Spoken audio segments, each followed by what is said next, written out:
Okay, I'm very, very pleased to be back here and to do Paul Cezanne. So I'm going to start right away because they only give me 45 minutes.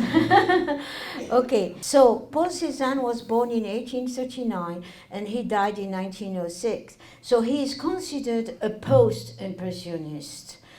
So I put in red the whole world in an apple because I'm going to develop this concept afterwards. Okay, so let's just see a little bit who was a French Impressionist and who was a Post-Impressionist. So we have Camille Pissarro. He's really a pioneer in art. And then we have Van Gogh, Van Gogh and Paul Cézanne, and then Henri Rousseau, Paul Gauguin, and Toulouse-Lautrec. And these are Post-Impressionists. Here. So Matisse and Picasso said about Paul Cézanne, he's the father of us all. So Cézanne painted with Pissarro. Remember, here's Pissarro. He's on the left. So he painted with him up north and with Renoir down south of France. So the Impressionists and the Post-Impressionists were kind of overlapping. You see, because Cézanne painted with Pissarro and he painted also with Renoir in the south. Now, it is very important to understand that the art from the north is kind of important compared to the south. So the division of France was, linguistically speaking, north and south. You know, so it's important because people started painting in the north and then went to the south because of the light, right? So, and it is important to see this traveling of the art throughout the geography of France, north and south. Okay, so I'll start with a little bio because it is important to know a little bit about the artist. So, Paul Cézanne was born in Aix-en-Provence, the south of France. His father, Louis-Auguste Cézanne, was the co-founder of a banking firm affording the artist financial security and a large inheritance. This is important because remember, when they started, these artists were starving. So if they had a family that helped them, it was a very good point. The name Cezanne has Italian origin from Cesena, the West Piedmont. Cezanne's mother influenced him a lot. He had two sisters, Marie and Rose. In 1849, aged 10, he entered the St. Joseph School in Aix-en-Provence. 1852, he entered the Collège Bourbon, now Collège Minier, where he befriended Émile Zola. Émile Zola is a very important French author, writer, who wrote about the social problems of France, Émile Zola. And it is very important to know that these two people that are important, one in art and one in writing, both of them were very, very great friends. But then something happened, and I'm going to let you not tell you right away. I will discover the secret afterwards, little by little, right? I'm not giving you all the information right away. Okay, so what happened is he befriended Émile Zola and baptism by forming thus the three inseparables, staying there 6 years. This friendship is very important in history of art and writing and literature. In France, we have connections between art and writing, the verbal and the non-verbal. We have connections because people used to gather in bistros and cafe, and they would talk and exchange ideas about the non-verbal, the art, and the verbal, and sometimes they combine them. Like Mallarmé. Mallarmé is a poet. And he said that he wrote a poem about colors.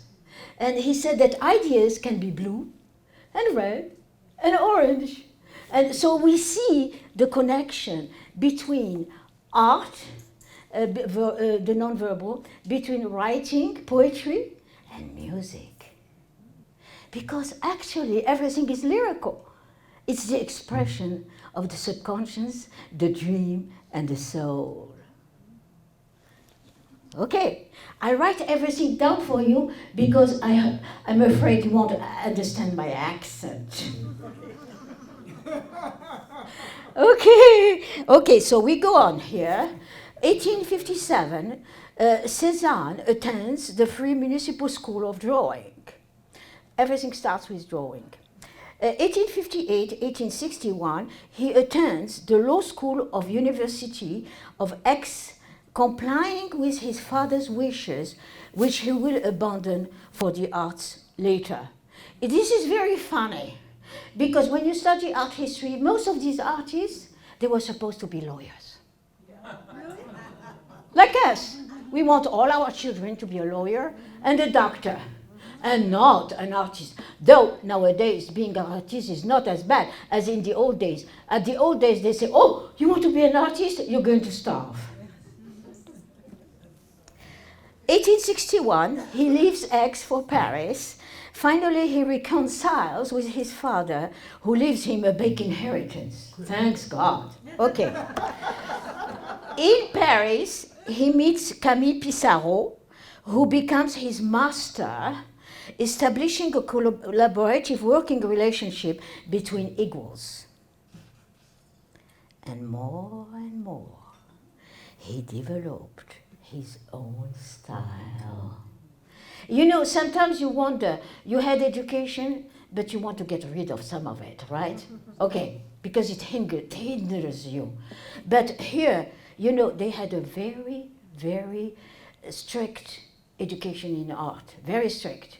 But then little by little, they say, okay, I'm going to find myself, and I'm going to express myself. And we get to the apple, okay? Okay, so now here, Cezanne's style is an optical phenomena. It's all in the eyes, in the vision.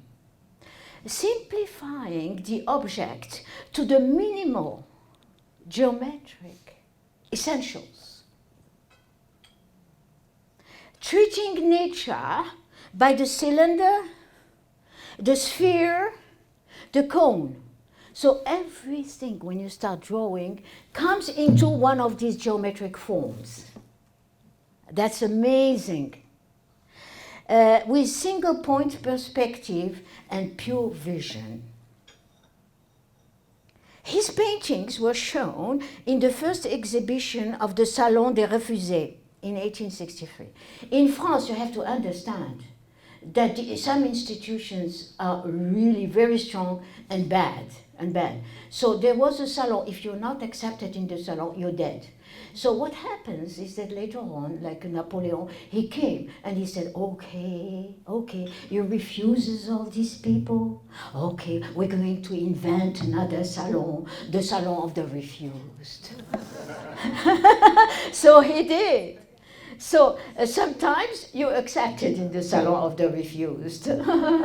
Okay, so Cézanne's paintings were shown for the first exhibition of the Salon de Refusés, and the Salon rejected his submissions every year between 1864 and 1869. Every year he was refused. And nowadays, if you have a Cezanne, it costs $150 million.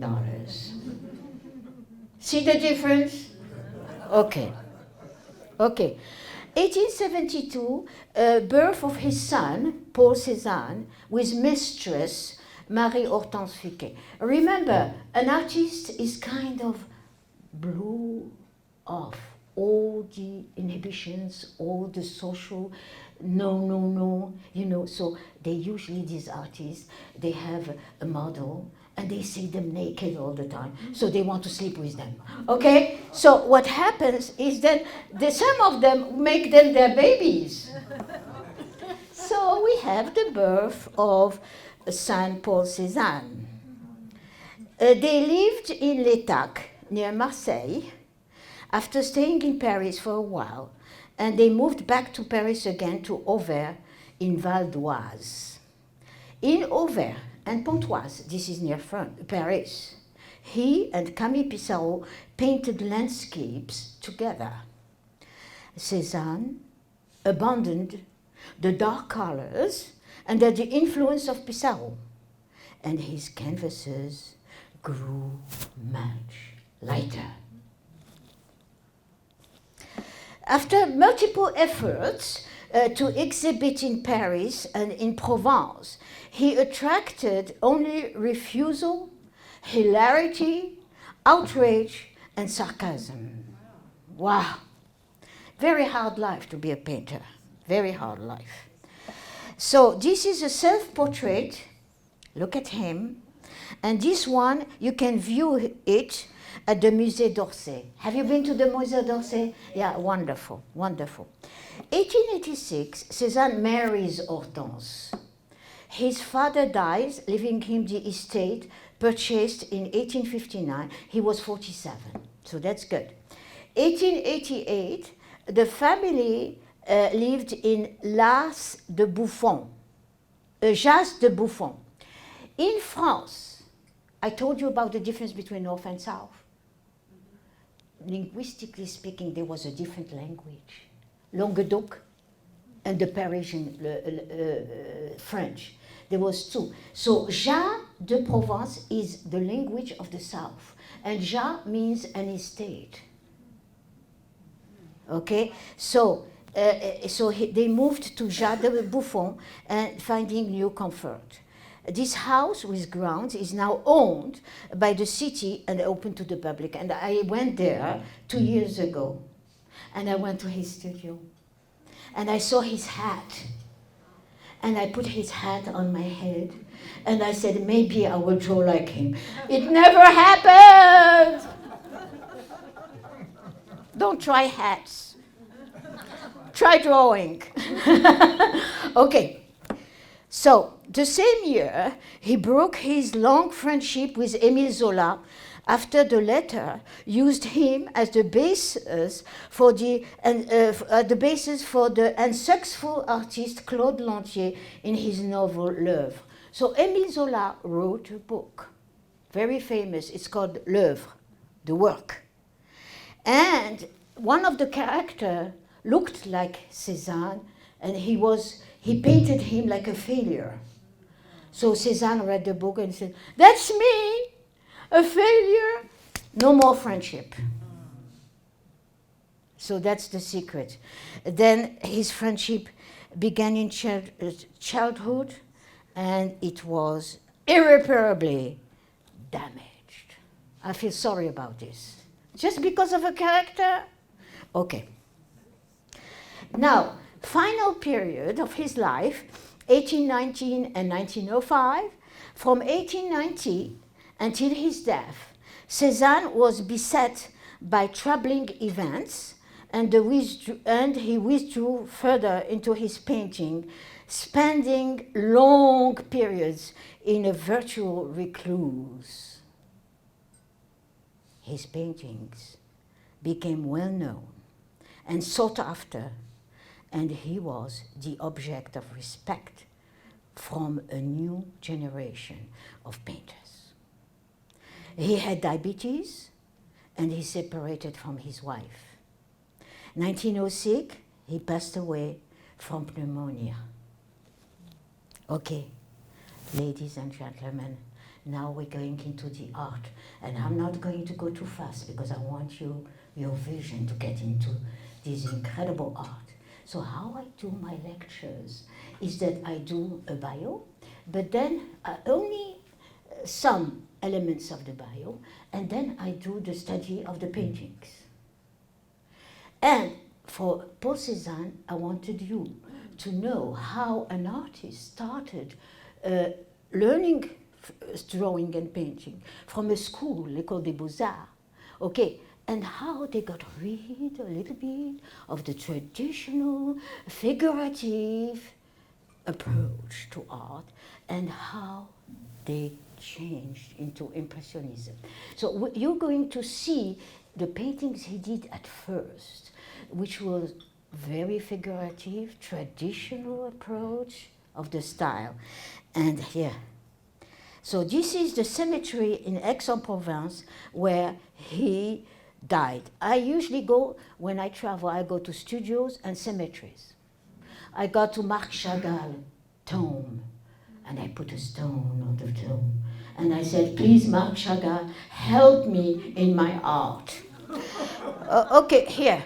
So this is very good of symmetries. See how I do the presentation, and that's why you don't get too much in museums, because they don't really know how to put one step out of the other. And it's very important for me in pedagogy, in education, to know that you go step by step.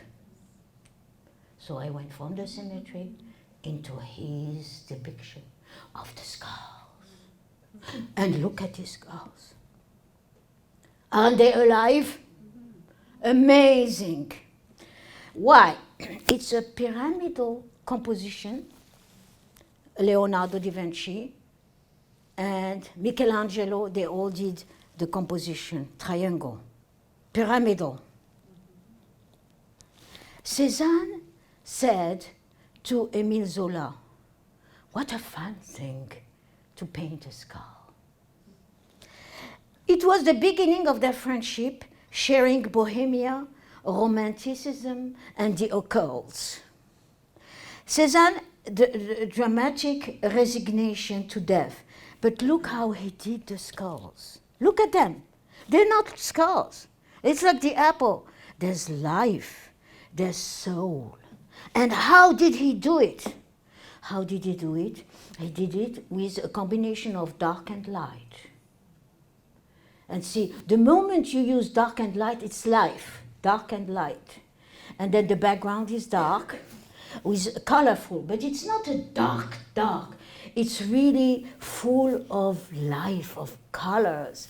And then you have the skulls here. And each skull has even a different vision in the eye. So that makes it alive. Interesting. So when you paint skulls, you're really, if you are a genius, like Cezanne, he was a genius, it becomes alive. Okay, more skulls. This is, he put the skulls now in an oriental rug. Isn't that interesting? And look at the composition, 3/4 up, 1/4 up and 3/4 down. That's the best. And look how the skulls come. The rug is not flat. The rug is moving. It's on waves. It's like it is in the ocean. There is a trick to making something alive. Mostly a skull. Okay. The difference between Cezanne and the Impressionists is that a picture by Cezanne is to much higher degree a structural form. We go back to geometry, the cone, the sphere, the cylinder. Cezanne is the great synthesis between Rubens. I can do Rubens here if you invite me. It's an honor for me to come. I do Rubens. And then we already have somebody who wants Rubens. And then I do Poussin, and you have somebody for, and all these lectures are already done for me. Painting is a means of expressing nature, the supreme master. Art is a harmony parallel to nature. Thus, Cezanne became a beacon for various modernist movements. He is a pioneer. Fauvism, Cubism come from him.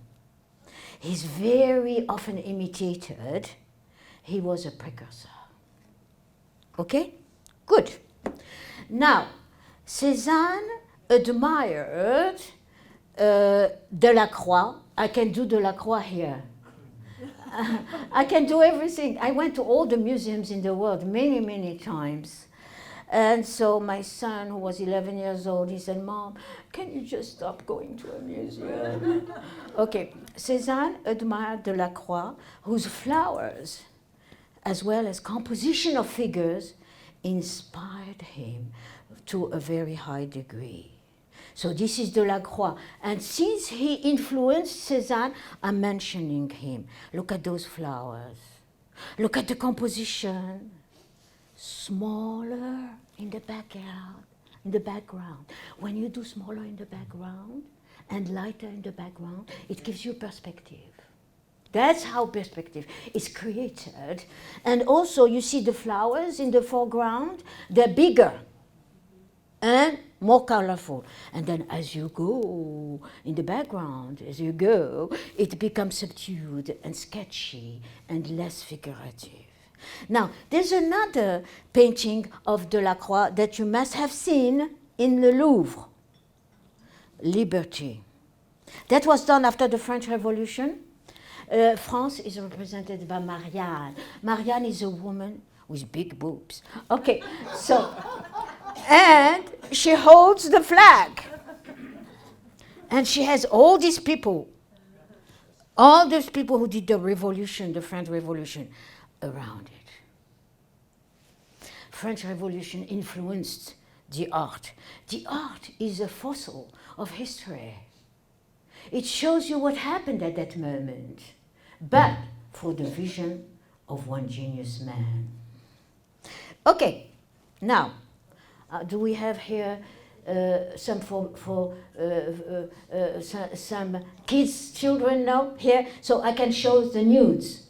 Okay, so here, Cezanne admired Peter Paul Rubens, as I told you, the Dutch, and this is Susanna and the Elders. So Susanna and the Elders was a subject in history that was portrayed all over the time. And here, Susanna is a beautiful girl, and there's some voyeur, two men in the bushes that look at her. You know what I mean? So this is a portrait that Cezanne admired. Okay, we go more. So Cezanne admired Nicolas Poussin. And Nicolas Poussin did this painting, Apollo and Daphne. French-Italian, Apollo and Daphne. In the old days, a painting could not be accepted in a salon unless it was historical and mythological and biblical. Otherwise, you're dead. So what these painters did, they compensated. They said, okay, we're going to paint the little bambino in the street, and we're going to say, he's Jesus Christ. Okay, so they kind of painted all the people around themselves, but they gave the painting a mythological name. Apollo and Daphne, you know, Poussin, and so they could be accepted at the salon. Now, about this painting, look at it. There's always blue. Blue is the cold color, blue. And then you have the red. And the red is the hot, warm color. And it's very funny because it's like yin and yang, plus and minus. Plus and minus makes electricity, right? So we have in painting the blue and the red, and the skin is yellow, neuter, in between. And we have all these characters. And always a little bambino. Bambino, the little guy, you know? Okay, Cupid. Cupid is very important because love is everywhere. Okay, so influences, I go next. Okay, Cezanne's visit to the Louvre and his return to the great masters. Now, all these fantastic artists, they went to the Louvre and they imitated. And you have to call the Louvre. Okay, I have not done that yet. You have to call the Louvre and you have to put your name on it. And you say, on Thursday I will come in front of this painting and I will imitate it. So they started by imitation. Creation comes from imitation. In a letter to Émile Bernard, another painter, writer, critic, Cezanne wrote, I love to quote the artist himself. Le Louvre is the book in which we learn to read, but we must not be content to memorize the beautiful formulas of our illustrious predecessors.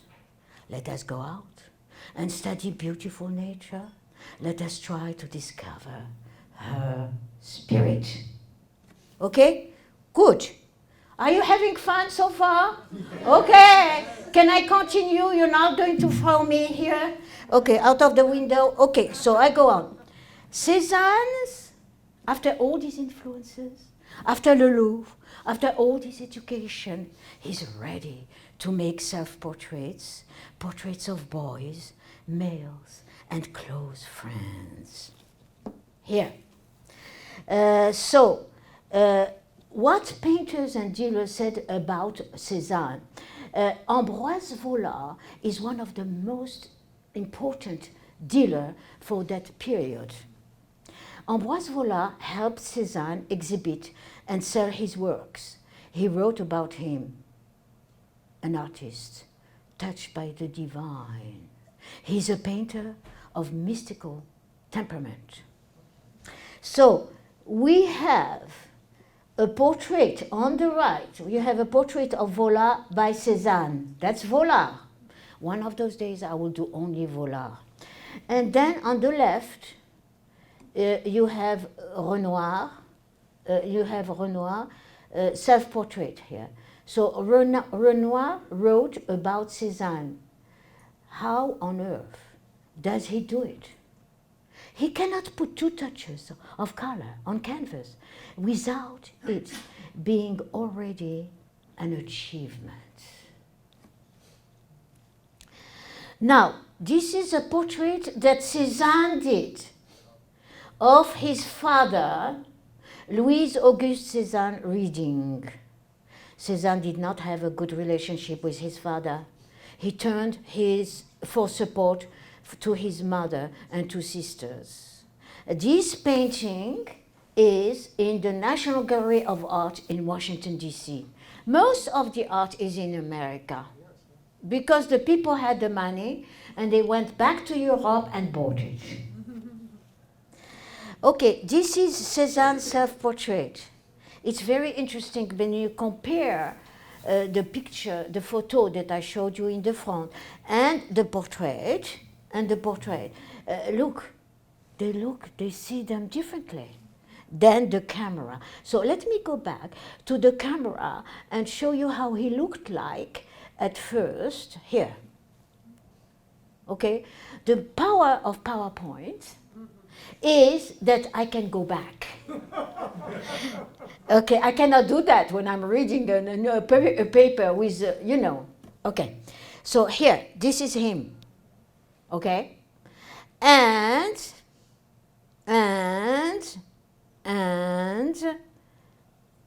this is his self-portrait. Okay, and this one is in Pushkin Museum in Moscow. And I remember an event that I just want to tell you right away about the Pushkin Museum is that I went with Regents or Seaborn, and I was lecturing on the Hermitage collection, and the boat was in front of the Hermitage collection. So we were allowed to go only to that boat. But then I had a letter from the boat saying that I was a lecturer, and it would have been accepted by the policeman or not. But I got that letter and I put it in my bag. And I said, I'm the lecturer, please let me go to the Pushkin Museum. And he did. He let me go and I saw this. So it was kind of not legal completely, but the policeman let me go there to the Pushkin Museum because we were only limited to the Hermitage. So this painting, this self-portrait, is taciturn and sad. Can you see it in his eyes? Okay. Being rejected by the Salon and Paris after trying many times, he retired within himself, concentrating on the extraordinary artistic achievement of his mature style. Here's another portrait of him. This is in Boston. Interesting how these artists paint themselves. Okay, and this is a portrait of Uncle Dominique.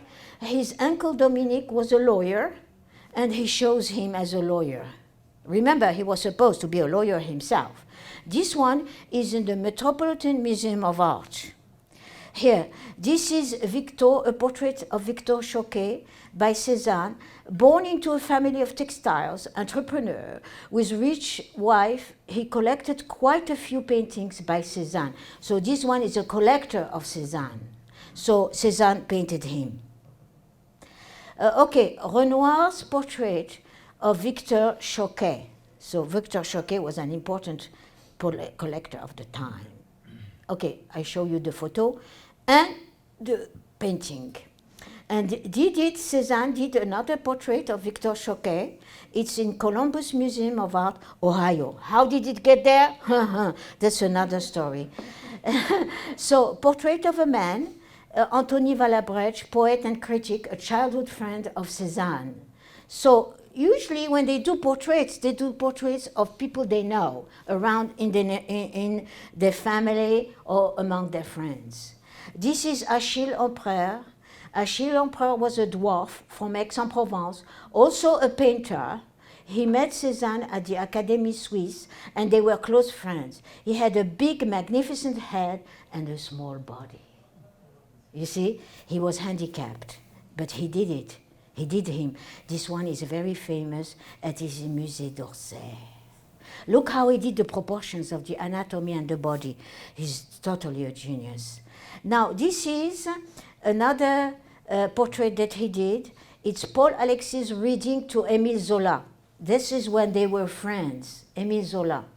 Cézanne's friends from Aix-en-Provence. So he did this painting, which is traditional, okay, very traditional. And then he did another portrait of Gustave Geffroy, all books. They like to do the portrait of men with books because books means a certain level of education. Then he did this one.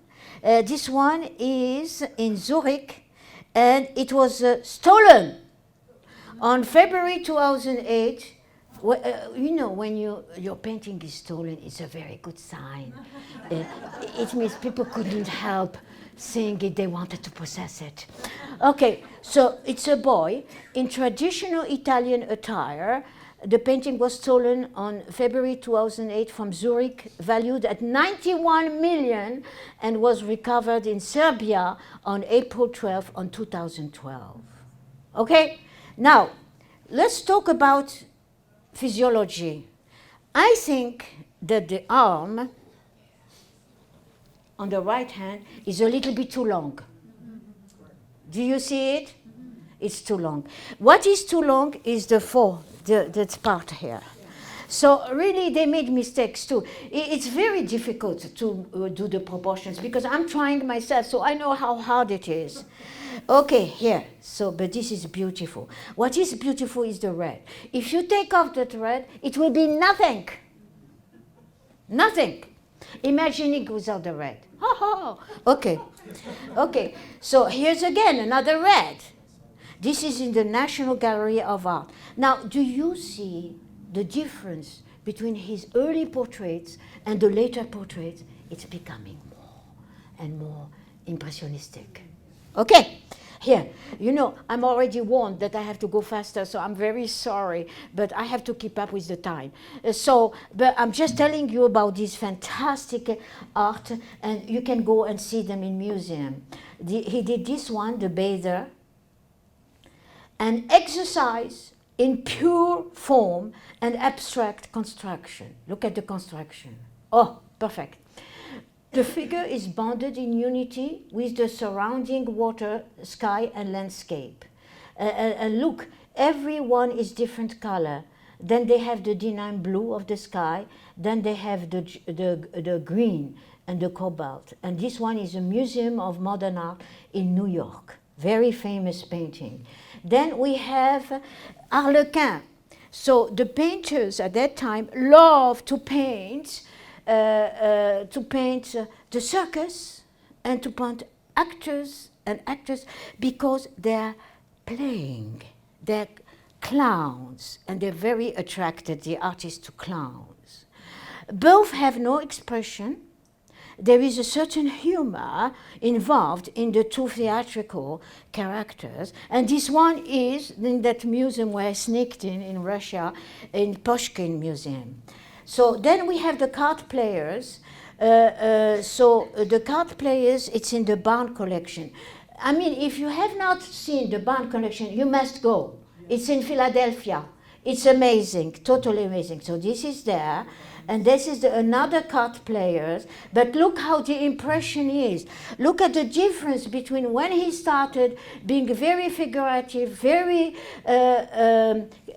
imitating nature, and then little by little it becomes sketchy. It becomes, look, you see the brush strokes. It's more impressionistic. Now, what's the difference between Impressionism and Cezanne? So Impressionists focus on impressions, attention to light, change of light, and seasonal variance, dabs of bright color, scenes of working class. Now, Cezanne focused on the object. He paints in blocks, essential classical realism. He does both. Affinity to great masters, composition above all, disregard for the unessential freedom of application. Now, the female, his wife and friends. This is his wife. Look, she's sad. She shows solitude and alienation. Okay, so this one is in Houston Museum of Fine Art. It's amazing because I went to Texas and I said, I'm going to see cowboys' hats and boots and guns. And then I saw 12 incredible museums in the same section. And I said, you see, go beyond the visible. And the filter, what you know about somebody, take off all your labels and throw them out. I wrote a poem about it. And I wrote like a monkey with all these labels, Jewish, black, this, that. And then the muscles comes out and they throw all these labels, and we have to do that all the time. Very sad, but we have to do it. Okay, here, this is Madame Cezanne, and this is another Madame Cezanne, and this is Femme au chapeau vert. It's again Madame Cezanne. And then this is a painting and music, the overture to Tannhäuser, showing people playing the piano, showing people also reading and playing the piano. Now his nudes and bathers. Now let's go over Manet's Olympia. Here, this is this nude. I showed it to you last time. But this is Paul Gauguin. So this is Manet. This is Paul Gauguin. More realistic, more modern, okay? And this is Cezanne. This painting is extremely famous of Cezanne. No model was involved. Braque and Picasso were impressed by this work, and it is in London National Gallery. Okay, here, then I have Cezanne nudes in a landscape again.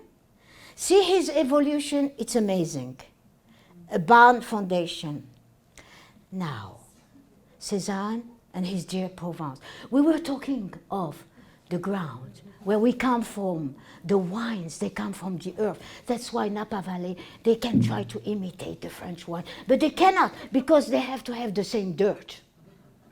Unless they send a lot of bags of dirt from the south of France or Bourgogne to here, you won't have the same taste in the wine. Okay, so the same thing. Listen to this. Cezanne and his dear Provence. Man, formed from the slime of the earth, always retains something of his origins. Okay? Okay, more. Cezanne landscapes, north and south, mostly beautiful Provence, the Midi. So behind his house, I went to the Mount Victoire. Okay, behind his house is a mountain, and the mountain is called Mount Victoire. And this is what the Mount Victoire in photography. Photography. This is what he did. This is Mont Saint-Victoire. And this is extremely famous. When you go on a cruise in Marseille, they stop there and they tell you, you have to go to to Cezanne, and you have to go to Mont Saint-Victoire. Okay, I'm sorry if I go fast, but I have a person here that gives me the minutes by minutes. Okay, so here, look at this. Again, another painting of Mont Saint-Victoire. This one is in the Metropolitan Museum of Art. It just shows you that you see a mountain. It's the vision through the artist of that mountain that really makes it so unique. Unique. Okay, here again, the same. No people. No people. Oh, this is a beauty. This is in the Hermitage Museum in St. Petersburg. Have you been to the Hermitage Museum? Amazing, amazing, amazing. Okay, and this is Jacques de Buffon, the Cezanne's property where I went. And Cezanne now belongs to the city. This property belongs to the city, and they made it a museum for Paul Cezanne. Chestnut trees at Jacques de Buffon in winter. This is a painting by Cezanne, and it is in the Minneapolis Institute of Art. Here. And this is l'Étaque. L'Étaque was also a place in France that is extremely important for the post-impressionists. And this is what it looks in the photo. This is what it looks. And this is for the painting. You see the colors coming out. Blocks of forms, solidly defined and kept in balance by a careful arrangement of verticals, horizontals, and diagonals. L'Étaque. Here, the Bay of Marseille, view from l'Étaque. L'Étaque was a very famous place where people went to paint. Okay, great. She's taking a picture of this. It means it's very nice. Okay, so here, when you take a picture of me, it means I made it. Okay, so the house with burst walls. This is his landscapes. It's in the Metropolitan Museum of Art. I mean, this is unbelievable. Unbelievable composition. The blue, the orange, the trees, the three levels. The composition is structural, geometric, fabulous, unique. Okay, here, another Maison Maria, and then again a Chateau Noir. This is all the landscape that he did. And we come to his still lives. The whole world in an apple. This is an apple, it's a photography. But I showed you how an apple shows. Cezanne's apples are real attempts to let the apple exist in its own separate entity. Here, look at these apples. It's in the Fritz William Museum in Cambridge, New York. They're alive. How did he do that? Dark and light and color and position and composition and geometry. It's amazing. More apples. Okay, all on canvas. You see how he positioned them. And the number is important. We have 5 apples and then 3, 5 and apple, and equal. And then you have the background and the foreground, up and down, the light and dark. Okay, here. Oh, this one is very famous. It's in St. Petersburg. Cezanne tried to heighten the tangible reality of the objects and adjust the tonal values in relationship to one another. Okay, so I'm almost done. Sir, give me 2 minutes more. Okay, just 2 minutes. This is the still life with soup tureen, again the apples. This is more apples and oranges. I just love his apples. And this is onions and bottle. Oh, look at that green. It's not just a green, it's many tones of green. And then look at the oranges and the yellow and the red. It's also many of them. And it comes to life. And look at the horizontal. And he put that bottle right there. I'm sure it was not right there, but he made it because you have to contrast the vertical with the horizontal and the diagonal. Okay, more apples. in Art Institute of Chicago. More apples. And the draperies, of course. And the picture. This is in the Whitney Museum of Art in New York City. And then here, a still life with teapot. Okay, and this is still life with cherub. Remember, those cherubs are very important, those little children, because it's innocence, it's statues, it's culture versus nature, nature versus culture. Okay, here, the block marble clock. Remember, Salvador Dali did a lot of clocks because that's time goes on and it makes you go from youth to death. But don't be scared because it's all together. Okay, here, still life with flowers. Oh, and this one is in the Norton Simon Museum. I did in my salon. I have a salon in my house every Tuesday at 10:30. Next week, I'm doing Camille Claudel, and we're suing Camille Claudel. I'm doing also the collection of the Norton Simon Museum of Kalga Scheyer, who is almost as important as Betty Guggenheim and Gertrude Stein, and I'm doing these incredible ladies in the library of Newport Beach in 2 weeks. Okay, here, again, another still life. His sketches and watercolor, very fast. Conclusion. Cezanne, a French painter of the group Post-Impressionist, was a unique artist influenced by Camille Pissarro, with whom he painted near Paris. After being rejected many times by the Salon, he returned to his dearest Provence to develop his own mature style. He did portraits of his fans, family members, and spent a lot of time on his provincial paintings and unique still life paintings. He did portraits of his friends, family members, and wife. Through the French dealer Vola, he finally sold many paintings and became famous. He followed the Impressionist style and went back to the great masters of the Louvre and to a certain classical realism. He wanted to paint nature principally and do plein air.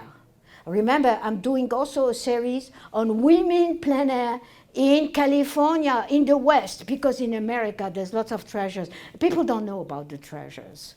Okay, he was a precursor of Fauvism, Cubism, modern abstraction. He's the father of us all, said Matisse about Cezanne. Thank you so much for listening to me.